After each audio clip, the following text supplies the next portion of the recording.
Ya, saya pikir that's the reason kenapa Tuhan kasih kita ada iman dan ada rasio gitu kan, ada logika gitu ya. Nah, sebetulnya kan whatever bad effect yang kita dapat dari social media itu sebetulnya udah ada kok dari sebelum ada social media. Ya, comparing ada kok. Sekarang amplified aja nih. Lebih besar kadarnya, lebih banyak kadarnya dan lebih susah dikontrolnya. Jadi kita mesti ngapain dong? Ya, antidote is exactly the antithesis of what we have atau yang disodok dan dicekokin ke kita dari media sosial itu. Which is apa? Kalau kita tahu kadarnya terlalu tinggi, ya kita mesti kontrol kapan waktunya puasa, kapan waktunya kita put away the device. Makanya sekarang even device manufacturer, termasuk Android maupun iOS, itu ada yang namanya do not disturb time atau apa gitu, saya lupa ya namanya. Tapi intinya you can turn off any notifications. Karena ada yang namanya phantom notification atau phantom apa gitu, yang nggak ada notification tapi kita berasa, kayaknya ada yang geter deh handphone gua. Saking kita addicted-nya tuh. Itu ibaratnya kalau mungkin orang pakai narkoba tuh sakau. Jadi ada sakaunya gitu. Nah, sekarang makanya kenapa devices itu bikin yang namanya do not disturb itu tadi. Jadi notification itu mati. Tujuannya apa? Ya kita mesti pakai lah. Orang yang bikin device-nya aja pakai, kita banyak yang malah nggak pakai.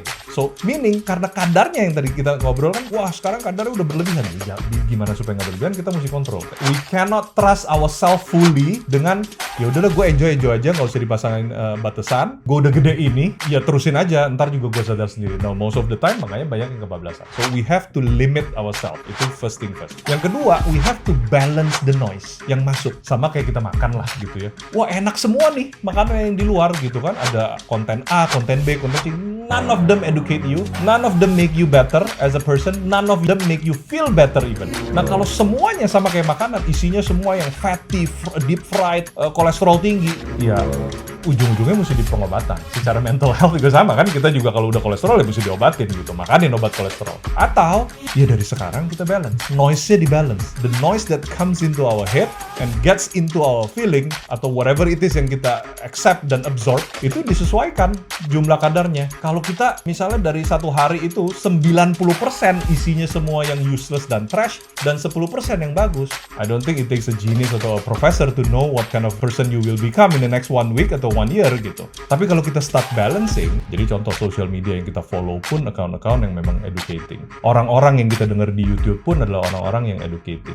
Instead of semua yang tentang flaunting their wealth atau even talking about anything yang inappropriate dan seterusnya. Karena sekarang itu kan banyak kan watch bait atau clickbait gitu kan. Yang penting pokoknya yang ada yang nonton, whatever it is, mau educate nggak educate, bebas. So I think that's at least the least that we can do. Yang pertama, we limit ourselves. Toh udah ada toolsnya anyway.